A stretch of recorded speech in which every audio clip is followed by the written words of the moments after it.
Welcome to the fifth tutorial on Python. Today we're going to learn about integers and floats in Python. Hello everyone, it's me Sairam and I'm going to be teaching you Python today. Make sure to subscribe and hit the bell for notifications. Don't forget to like the video and let's get started.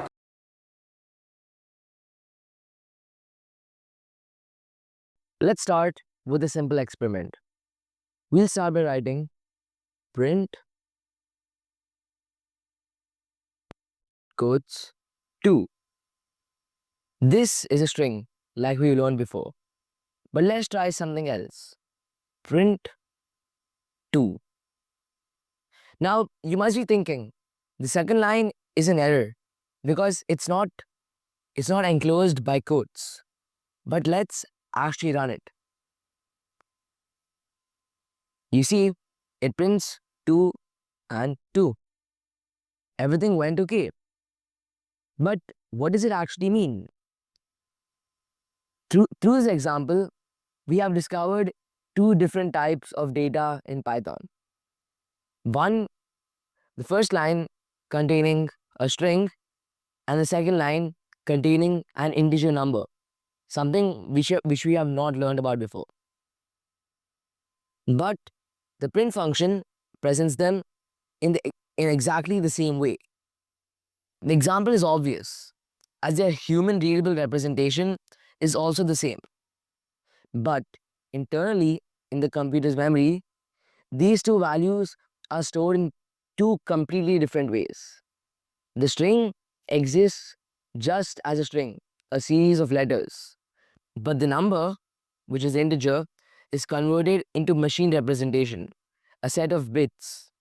The print function, the print function shows them in a similar way, which is readable to humans. Now, you may already know from the first video, but how computers perform code and how they perform calculations on numbers. Perhaps you've heard of the binary system, a combination of zeros and ones, and know that it's the system computers use for storing numbers, and that they perform all operations upon them. We won't, in this tutorial, we won't explore the binary system, but we'll say that the numbers handled by modern computers are of two types: integers and floating point numbers. Floating point numbers are numbers such as print 2 point 2. They're basically decimal point numbers. Let's print it, and we can see 2.2 in the output. The characteristic of the numeric value, which determines its kind, range, and application, is called as the type. If you encode a data and place it inside a Python code, the form of the data or the type of the data determines the representation Python will use to store it in the memory. Let's say if you take a string and enclose it with quote, if you take a string, and when you print it, it'll be stored as a string. Whereas if you take an integer or float number, it'll be stored as a float or an integer. Now let's take a simple example. The number 11,111,111. If you take a pencil and a paper and write it, you'll probably write it like this: 11, 111, comma 111. And this is how we write in numbers in real life.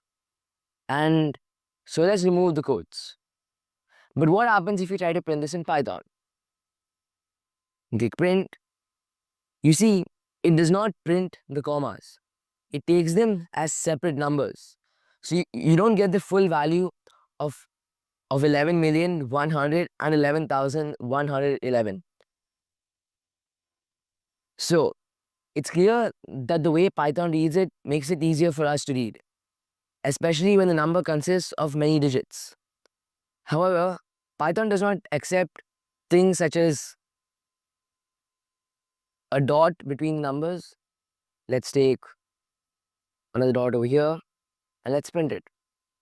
You see, it prints an error. So it's prohibited in Python. So in Python, if you want to write big numbers, or any number in fact, which contains more than one digit, you have to write them completely without separating them with any commas.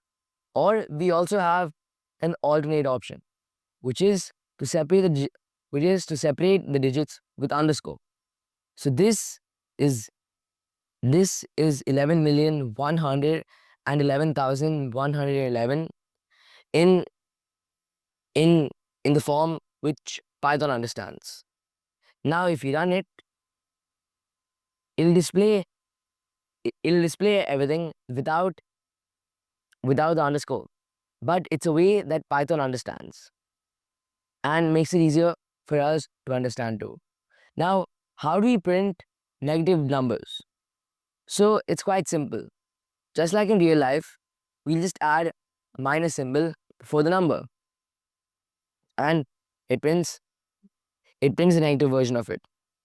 Now, positive numbers do not have to be preceded by the plus sign, but it's permissible. If you wish to do it, you can do it. And if you print the plus, it will not print the plus, but it will just print the number.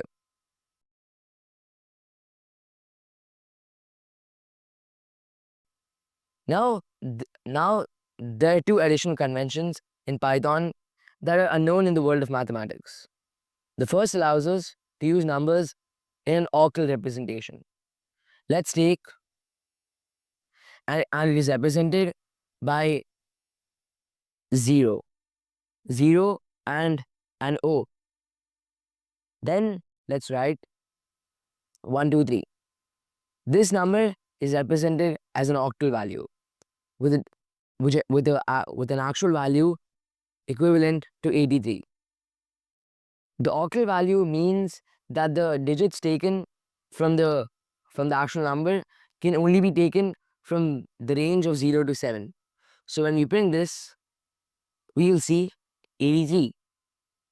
Now let's move on to the second convention, which is hexadecimal numbers, which is represented by 0x. And let's take 1, 2, 3 once again. This number will print 291. And let's write, and you can see 291 in the output.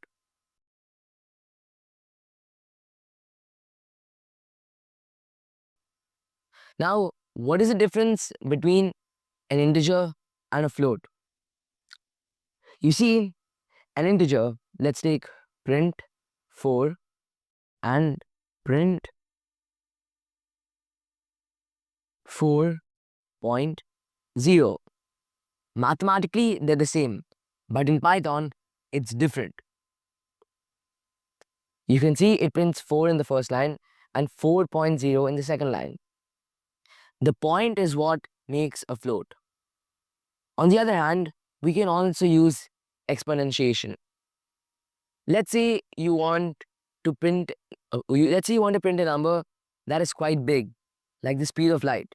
We use scientific notation. So we all know that the speed of light in meters per second is 3 into 10 to the power of 8. Now how do we write that in Python? It's quite simple. Let's take print 3 and we will take E. E standing for exponentiation, and we'll write 8.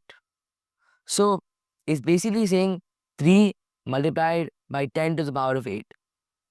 The letter E is a concise record of the phrase 10 times to the power of.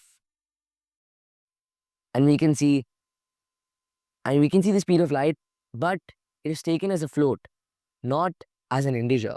Okay, that's it for today. Make sure you had a great time learning and join in on the next tutorial. See you guys soon.